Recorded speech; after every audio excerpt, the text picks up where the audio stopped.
So welcome to another episode of the Shredder Show. Very excited. We've already had a chat for about half an hour. We could talk for about 4 hours.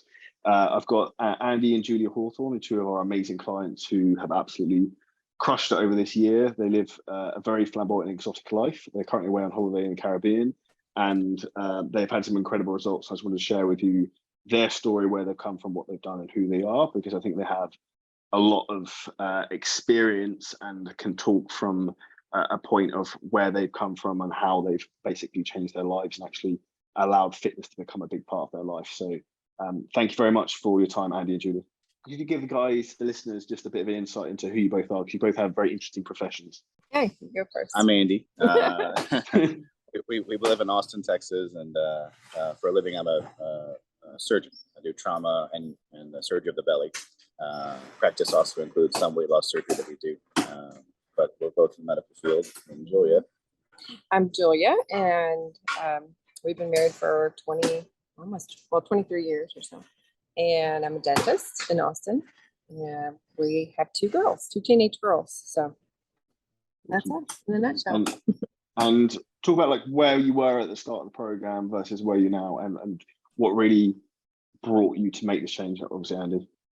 For me, it was, you and I've talked before, it's just a matter of, because of my profession and career and overall, I feel like I'm a pretty mentally strong person. And the one thing that I never could seem to conquer was my own health.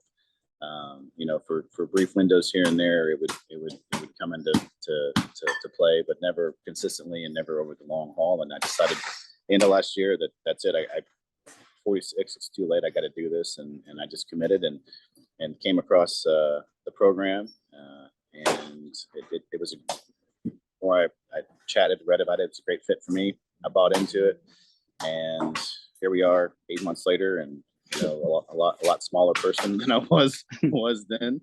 I tell you, when I joined, it was 2 weeks before a trip to the Bahamas, and I'm all in. Either I'm in or I'm out. And you gave me a plan. It involved certain meals, and I think you said it was like eating like a dog, and the same meal every time. So in the Bahamas, I went and ate the same chicken and rice every single day, and it drove her nuts because she was on the plane yet. And she felt like I wasn't enjoying life and this and that. And then 2 months later, she joined. Well, the reason that, after that trip, I was frustrated. I was frustrated watching him, just like shut down something that we really enjoy, which is traveling and enjoying food and, just being with our family. And then I saw his weight going down and down and down. I was like, holy crap, he's going to be my weight was up. So I was watching it get closer and closer. I was like, I have got to do something. So, at 46, so we're both 46, almost 47. So I've struggled with a lot of back issues. I've had some back surgery, and as a dentist, I kind of deal with it all the time. And always my surgeons, doctors, whatever, have said, you really got to get your core strengthened. That's the key to your back. And I was afraid. He was like, you should do this plan. I'm getting really strong, and I'm finally off this plateau. I think it'd be good for your back and your core. And I was really nervous to do it. And I just, I did that initial call, and I just said, I'm afraid to lift heavy weight because I'm afraid my back is going to go out. And so I have to say I've, been on the program for almost 6 months now. And Jade, my trainer, has had a similar back issue and knee issue. And so she just coached me through it. And I've never seen these abs in my life. And my back I'm not worried about it at all, because I know the right form. I know, how much to lift. I know, that I'm strong enough to do it incrementally and all that. So and she lifts heavy. I do. I lift heavy. I lift more than those teenage boys that I see in the gym every day. I want to stop them and go, don't do it that way. So. But that's a huge win though, and that I think is one of the big issues I see. There's so many people are worried about hurting their backs or doing the wrong things, and that's because generally lack of guidance and knowledge, which now, I think you agree that you now have those skills for life, which means then you can stay fit and strong for life. Because if you look at why people die from old age, it's invariably because they get weak, they fall over, they break their hip, go into hospital and die from some sort of complication. So like literally you learning these skills and motor patterns and then getting stronger and being able to maintain that is going to add like tens of years to your life, which is awesome. We've said that to each other, like this is our own contribution to health insurance, you know, just staying fit. And, you know, as we travel and kind of see different couples around, we go, we don't want to be there. Well, we travel we a want lot. to be able to do anything we want to do and go anywhere we want to go and hike and, you know, just A lot of people wait till, you know, retirement to travel. You know, they're 55, 60, 65 to retire. And that's who we'll see a lot of places we're at. And most people that we see are not in shape to be traveling at 55 or 60. And so we want to make sure that at 55 and 60, we still look like we're 45 and 50 and can travel and enjoy the trip and actually do the things that are fun, which usually involves, you know, walking the towns or the stairs or, you know, seeing the locales. And that requires some level of fitness, I think, to enjoy. It's an interesting conversation because you guys travel so much. We spoke about it a bit before jumping on here. How have you found managing the quote unquote fitness lifestyle whilst traveling? Any insight or tips for anyone on that? I'd say that, you know, we always, the last 4 or 5 years, we would kind of pay attention to where we were going and was there a gym, you know, but not to the point where now it's part of what we do. In fact, you know, we recently were in Greece and, you know, we post on the Elite Coaching Facebook, you know, anybody have any ideas for Greece for gyms? And it was crickets because it turns out there's not very many good choices for gyms in Greece. But no, I think that yeah, it's become an important part of our travel. It's, you know, we want to make sure, and like we just said earlier about heavy weights and listening to one of the other coaches, Dan, talk about move heavy things. We're not just looking for gyms, we're looking for gyms that have appropriate, you know, things for us. So I'm not wasting my time in the gym. But no, it's been a journey over 6 months. We've traveled probably 6 times or 7 times in that 6 months, once a month at least for 3 or 4 days, and if not a week or 2. And you know, a lot of times it involves bringing a bunch of white powder on planes and getting questions that we pack our protein and things that we think we can't get at the location that we're at. And then, you know, we way lean towards a place with a kitchen.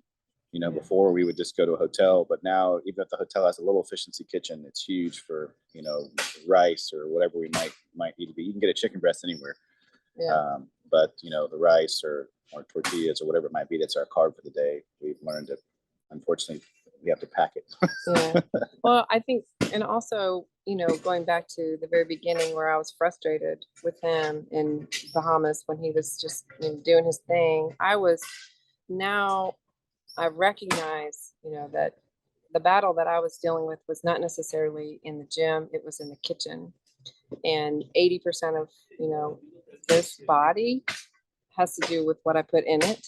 And so I feel like it's a no-brainer. Like that's just got to be part of it. And, you know, we eat 21 meals every week. And even if we're on vacation, if we make the majority of those healthy choices and we're cooking and we're following, you know, what we're supposed to be putting in our body, then we can enjoy those meals out, those desserts, and a little bit more. I would say we do pay more attention. I think Dan has said this before, or maybe it was Jeremy, that, you know, if we're going out somewhere or we're going to be traveling, we do pay more attention to the menus ahead of time.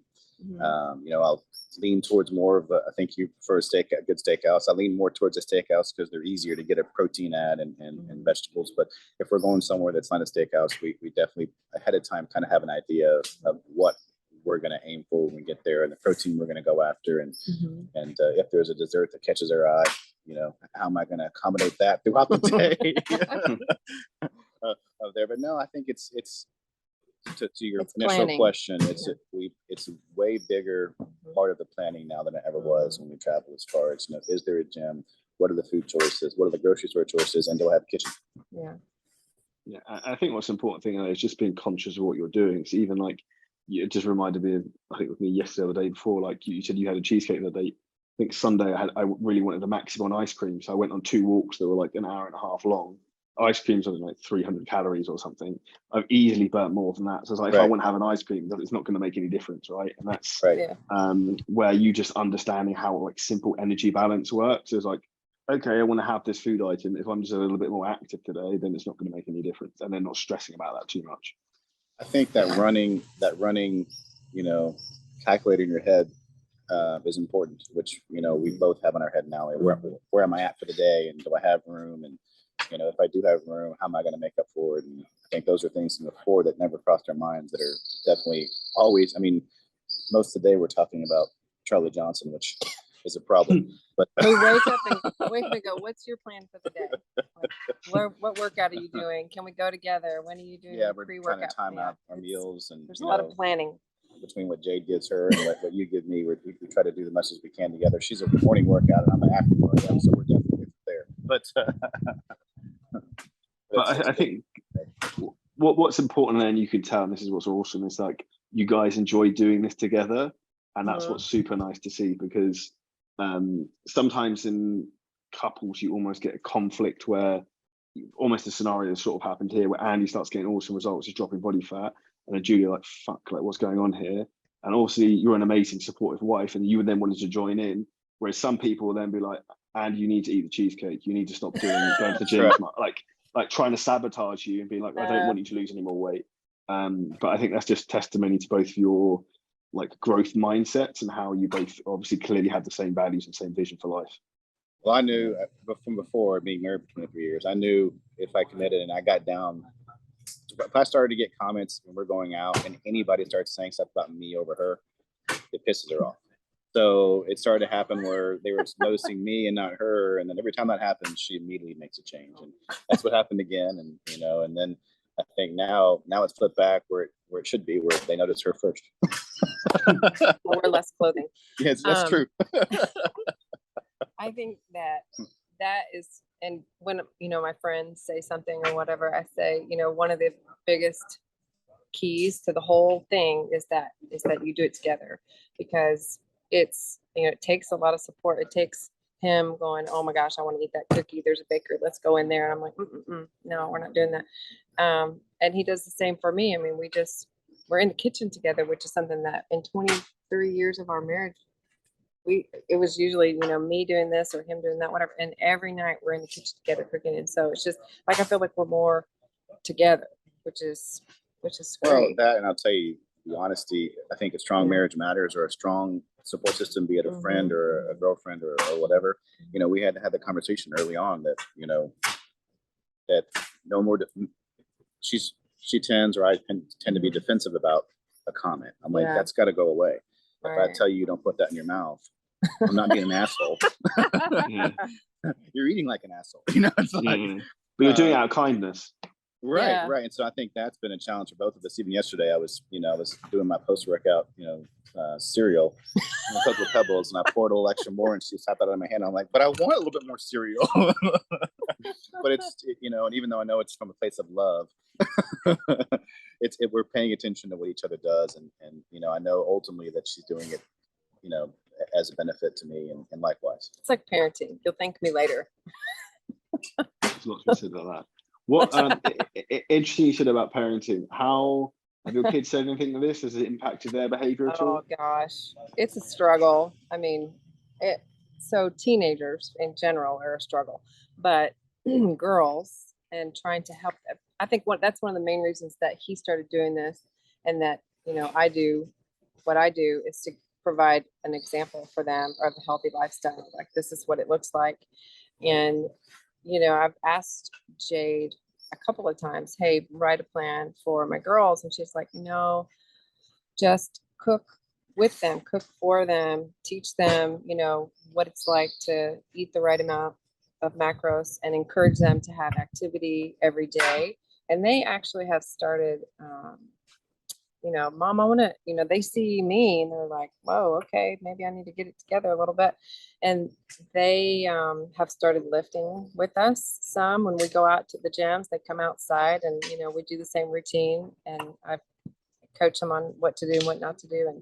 And obviously they're eating with us at least one meal a day. They're eating with us, but it's a challenge. There's a balance. I would take a different stance. And Yeah. I've heard you've had a bunch of conversations and podcasts with people about education in the United States, educating children, and the one that always comes to mind is, I can't think of her name, Amanda something. I follow her, and she was great. You know, she talks about eating like a dick or eating like an asshole. That was the show about.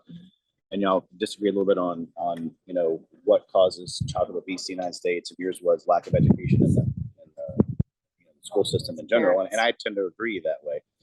You know, what's I've noticed with our two girls, and it's social media. You know, it used to be that, you know, the social media was bad because it made them all want to be like models, right? I think what we struggle with is, I did this for my own self, but also as I want to be an example, is that now I think everything's okay. And that's what we're fighting here in the United States now. And maybe you see it there too. You know, now you walk into Victoria's Secret, or you walk into any store, and they have the traditional models, size. Yeah. and they have the plus size models, right? So now my girls thinks that I'm being mean if I say that model is obese or fat. Like, no, that's okay. You know, own your body. You know, you have, I hate to mention names, but even some musicians who are owning the big, right? And that's kind of what our girls relate to. It's like, it's okay to be big. You know, it's who I am. And versus when dad comes in and says, hey, you Probably don't eat that. Don't eat that, or you know, the first response our girls are is, you're calling us fat, and that's not appropriate. I'm like, no, we're not calling you fat. We're trying to help you make good, healthy decisions. But I think we're fighting that. Like, the parents are fighting that that norm has changed. Like, there is no normal. Skinny is normal. Fat is normal. It's all okay. It's funny you saw that, because there was something I saw yesterday, and I wanted to chime in and share about it and go off on it. But I think the plus size model, I agree that everyone should be able to look nice and do whatever, but I think there needs to be a fairly obvious consensus that if you're 50 pounds overweight, that's not good for your health. And that needs to be very clearly stated that, okay, yeah, you can be happy and you can be fat, but how many 500-pound people do you see as 60 years old? Not many. You don't. And that's for a reason. Well, that's what I say to Brooklyn, or to our daughters. I just say, you know, I'm glad that has a healthy, you know, self-image, but what's going on inside? Like, what's going on with her heart? And, you know, is she able to, you know, go hiking when she wants to go? Probably not, you know. So we talk about it, just have an open conversation. I think it's a struggle with when all they hear is, it's okay to be big. Yeah. It's okay to look this size. It's okay that we make clothes for all size women. That's great. And men too. There's plenty of that for the men too. But I think you're right. There has to be some consensus. Okay, it's okay to a point. There has to be some line that's obvious, right? Yeah. Here's an interesting one. Do you think because you're from Texas, you're more aware of that? Whereas I find for some other people in America are very like politically correct. You can't. We are the opposite. You can't be like, oh, you're not allowed to say that someone's fat when they're fat, and like, if you come 15th in the race, you still get a medal. Like, that, for me, in my opinion, is what sets people up for failure in life later on. Because when you go to the real world, you're just going to get smashed and you don't know how to deal with it. Yeah. No, it's still, everybody gets a medal. Everybody gets a trophy here in Texas too. I mean, you know, when I coached my daughter's soccer team, you know, and the league didn't allow us to have winners and losers, but when we lost, I would tell the girls, no, you lost. Yeah. you lost. You didn't score That's enough. part of the process. It's part of the process, right? You can't always win. But I think norms are going away everywhere, right? You know, they don't want there to be a normal. They want there to be, everything is normal. And I think when it comes to health, like you said, you know, yes, everybody has their own challenges, and yes, you know, we shouldn't, you know, just because somebody's overweight, they should be discriminated against and this and that. That being said, there should be a strive to be healthy, you know, whatever healthy is for that person. And I think we can all agree in the medical world that there is a consensus of, okay, we're kind of getting past what we think is inside the average, you know, plus or minus 2 deviations from the average. And I think that's the struggle our kids always come back with, like, it's okay that I look like this. And we're like, yes, it is. But, you know, is this going to be the best decision for you in 20 years or 30 years? Mm-hmm. Yeah. And one thing that you have said to me over and over is that you wish maybe that your parents had been a little bit more strict with you, so that maybe you wouldn't have had the lifelong struggle that you've had. You know? Well, and often look at her and say, you know, I think when the kids think we're being mean to them and saying that they need to lose weight, that, you know, it's a fine line between being a bad parent because you're telling your kid you need to lose weight, or is it a worse parent to let them gain weight? Yeah. You know, which just be obese. which is the happy medium? And Yeah. I don't know. It's just tough struggle as a parent. And, you know, I feel personally that I'm a worse parent by letting them gain weight than I am by telling them they should lose weight. And I know that may be not what everybody feels, but I feel it's irresponsible of parents to let their kids get to be 50 to 100 pounds overweight. Well, yeah, and I think it's you have to be cruel to be kind, right? And then in the long run, people will thank you. And as almost as you were saying then about like, if you'd had the knowledge maybe you have had learned over the last 6 months, 30 years ago, you wouldn't have struggled with maybe your weight for such a long period of time. And that's what you can instill now in your children, so that they don't have 20, 30 years where they're yo-yo dieting and maybe struggling with that. For sure. From it's something interesting you said before, so I think it's interesting to talk point is from obviously both come from a medical perspective, that there was not a huge amount of education based around that, and you've learned a lot on the program in terms of practical application of nutrition, in terms of how you can actually lose weight and how food really works. So our education, I'm a dentist, and my dental education, nutrition was a pretty big part of it. We had a nutrition class, but I would say the nutrition was based around, you know, how not to get tooth decay and how not to have gum disease and things like that. So that aspect of nutrition is very different than, you know, we learned how you know, certain foods metabolize, you know, with the saliva, and that's kind of where it stopped. So, you know, the backside of this program that you all have with all of the education and nutrition education, understanding our body and how, you know, once it goes through the mouth and the rest of the digestion, and how we break it down and the macros and all of that is totally new for me, you know. And I'd say from the medical side, from med school and training, that there's a lot of education that goes into, you know, not what you should eat, but when you eat, here's how the body handles it. You know, here's how digestion works. Here's how, you know, here's where protein gets digested. Here's where carbohydrates get digested. There's a lot of energy put into you know, not what you should put in, but once it's in, here's how the body handles it. And, you know, of course, there's a traditional U.S.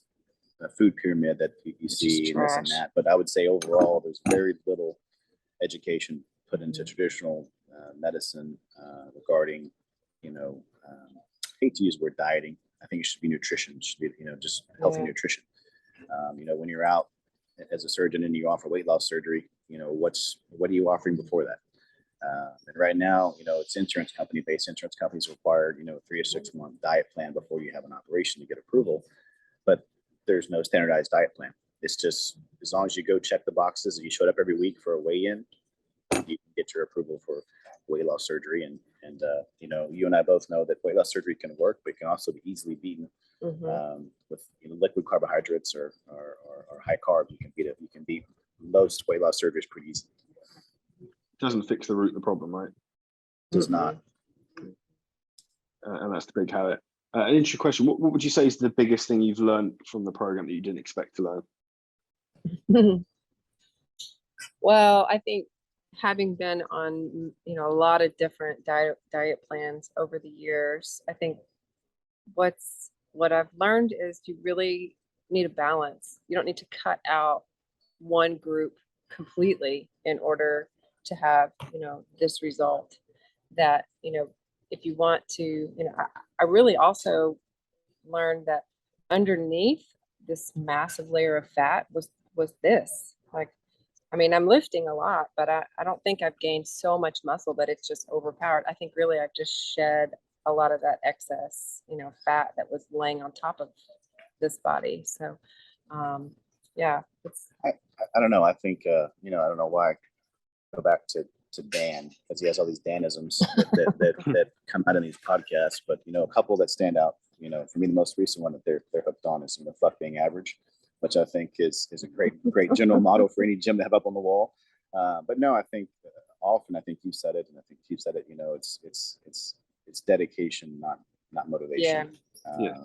And I discipline. think, Right. Mhm. And anybody can do something for 2, 3, 4 weeks, but to do it for 3, 4, 5, 6 months, be on a cut for 6 or 8 months, which I never thought I'd be able to do or to pull off. I think, it's hard work.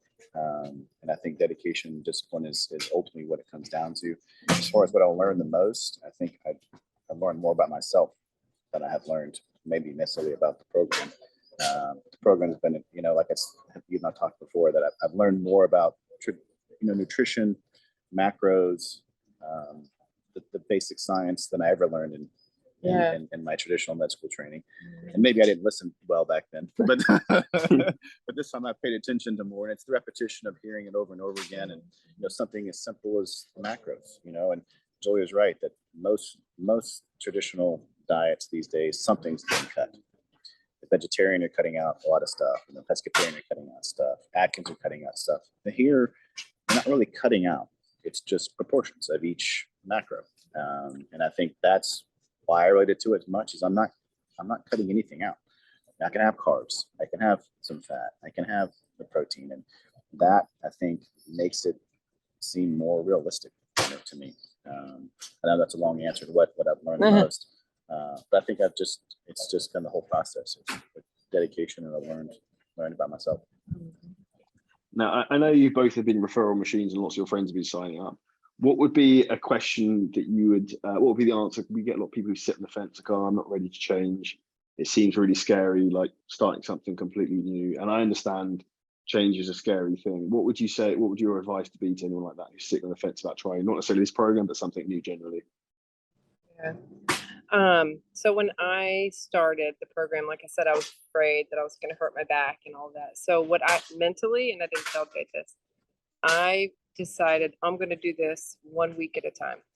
Like I'm going to make it to the end of the week and evaluate, did it work? Have my metrics changed? So I would say to somebody who's afraid of changing their diet, first of all, I feel satiated. I feel satisfied after every meal. I really do. I mean, the food is easy, but it's just break it down. Just don't think of it in 6 months. Think of it as just once a week. Just make it to the end of the 7 days and then plan again. I would say I'm more the pessimist. And I think, as you and we talked before, that the two most common questions I get are, am I getting divorced and what's the trick? And the answer is there's no to both. There's no trick, and no, I'm not getting divorced. But I think I tell them that yes, this program is fantastic, but you need to commit to it. Like any program, you need to commit. But if you'll commit to this program over other programs, this program is designed to make sure you don't fail. I mean, there's fail safes every Wednesday, every Thursday. Sorry, every Wednesday, every Sunday. There's a fail safe phone call to get on and pour your heart out and cry and complain, get remotivated. or get remotivated, whatever it might take. You have access to you or one of your trainers 24/7. I think even if they joined on and initial trainer may not be the perfect fit, there's a way to get them around of somebody that might be the best fit. You'll learn over time the different trainers as you get through. But I tell them that this is the program that I think everybody should be on. However, it requires dedication, like anything does. I know. And you have to commit to I think putting the time in to learning the CJ way. Yeah. And that includes those phone calls and committing to what does refeed mean, what does cut mean, what are all these things. And I think if you don't make that effort, I think it's a challenge. He's so funny when I have lots of people that ask me, what are you doing? I want to do it. And so I connect them with you guys, and he goes, who did you send this week? He goes, oh no, she's not going to do it. Well, it's just human nature, You just know who's psychology. Right. It's I think, we have had good results, and 40 pounds in anybody is visible and easy to see. But I think most people assume that I did something, a trick. I had surgery, or I did something quick to get this way, and that's just the sad assumption of what people assume versus the hard work I put into it. That I didn't miss a gym day for 6 months. That I didn't come off the plan for 6 months. I mean, I think that's what I want them to know is, yes, I did this, and yes, I put effort into it. And if you do too, you'll get the same results. No one sees what happens behind closed doors when no one's watching. Oh, that's for sure. for sure. I appreciate your time massively, guys. That was super, super inspiring. And it'll give a lot of people a lot of value. So for anyone who found it helpful and enjoyed the episode, make sure you leave us a 5-star review and share us with a friend. And if you need any help with success, like both obviously Hawthornes have had, then feel free to message me on Instagram, LinkedIn, or wherever you want. And we'll see you next episode very soon.